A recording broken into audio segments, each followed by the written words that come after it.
Salmo 7, la oración del inocente perseguido. Este salmo es una lamentación, más un juramento de inocencia. ¿Qué es el juramento de inocencia?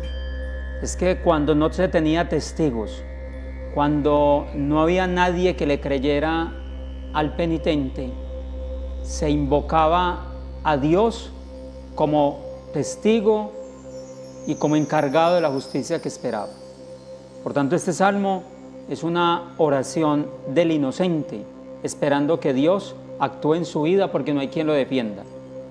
Aparecen tres imágenes: la imagen judicial, es decir, donde el Señor será el juez; aparece la imagen militar, es decir, Dios como general victorioso; y aparece la imagen zoomórfica, es decir, donde el enemigo se le personifica con un león.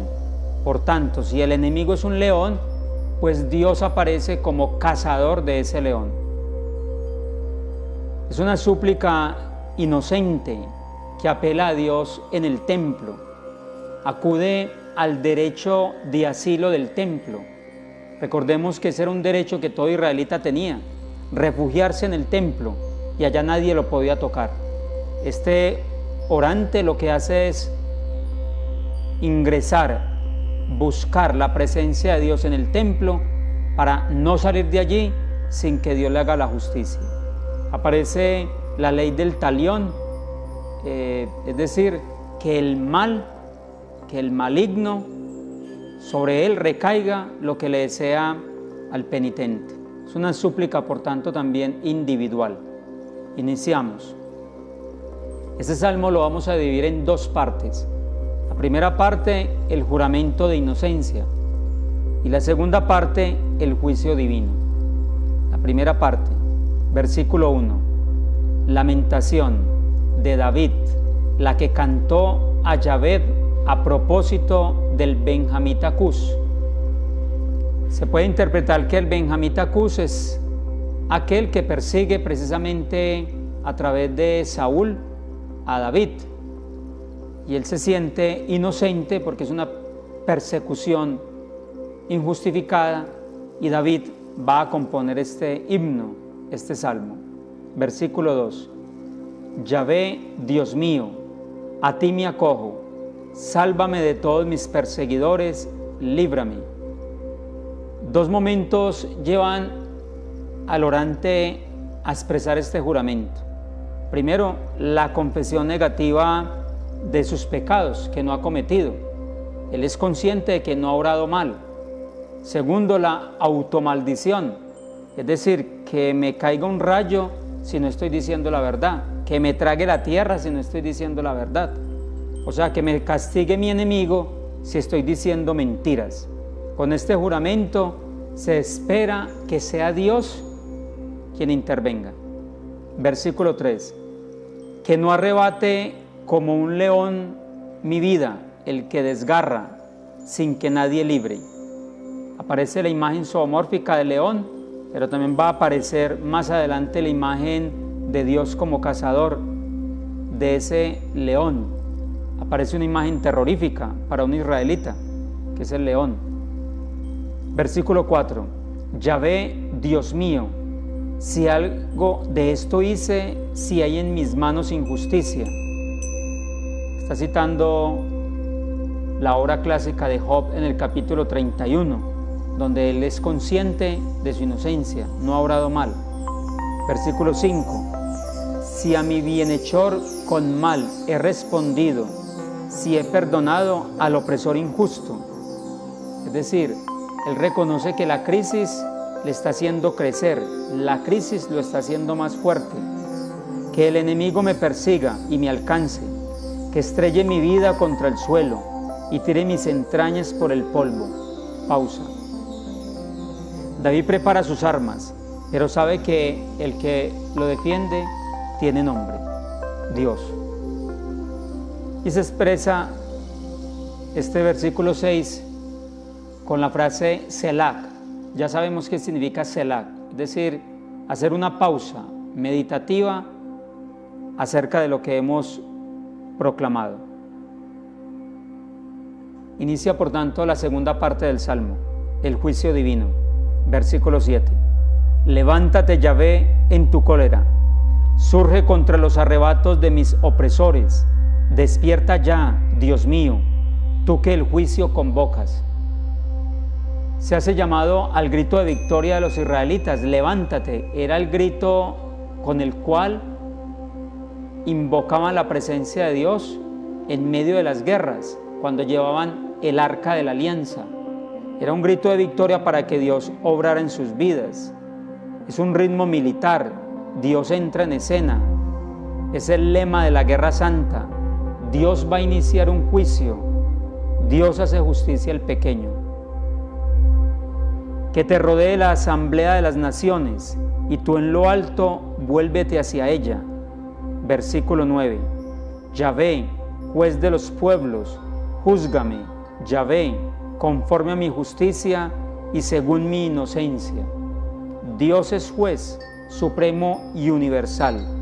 Es por tanto acá el tema principal, ya lo hemos comentado, que es el juramento de inocencia.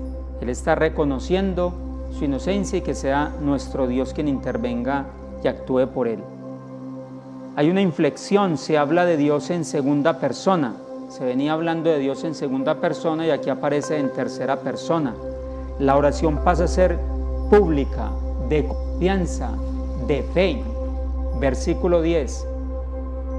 Haz que cese la maldad de los impíos y afianza al justo.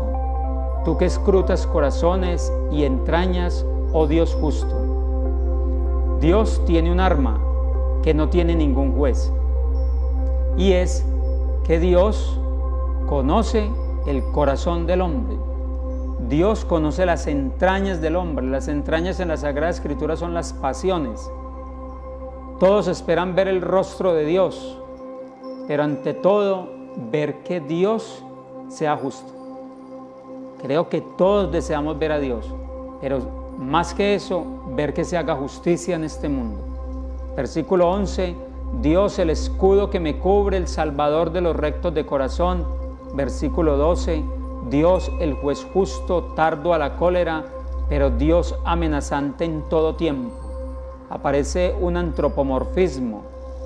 Dios amenazante en todo tiempo, Dios enfurecido en todo tiempo. Es decir, que Dios hace justicia constantemente, está pendiente del hombre. Versículo 13, para el que no se vuelve, afile su espada al enemigo, tense su arco y lo apareje. Aparecen entonces imágenes de guerra, arco, espada, flechas. Aparece una tempestad teofánica sobre el maligno. Para sí solo prepara armas de muerte, hace tizones de sus flechas. Vedle en su preñez de iniquidad, malicia concibió, fracaso pare.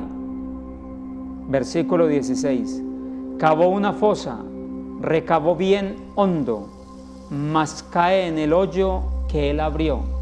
Es decir, se ha cumplido la ley del talión propiamente en los enemigos. El mal que le desea al orante, ese mal se le ha venido contra sí mismo. Es la clásica frase israelita, medida por medida.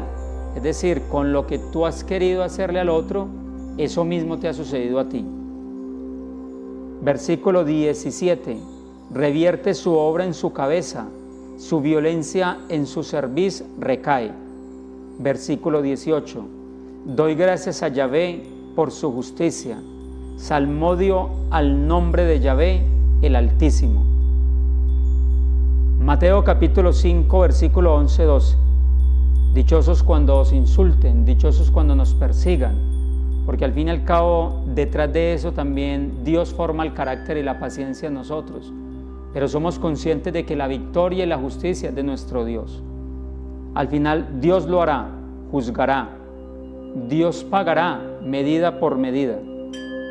Debemos observar todos nosotros los signos de Dios en nuestra vida, porque en cada momento Dios está actuando. Cristo clama al Padre, al único que lo puede liberar, que lo puede ayudar.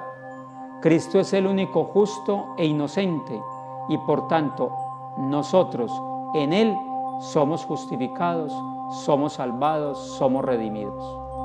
Gloria al Padre y al Hijo y al Espíritu Santo.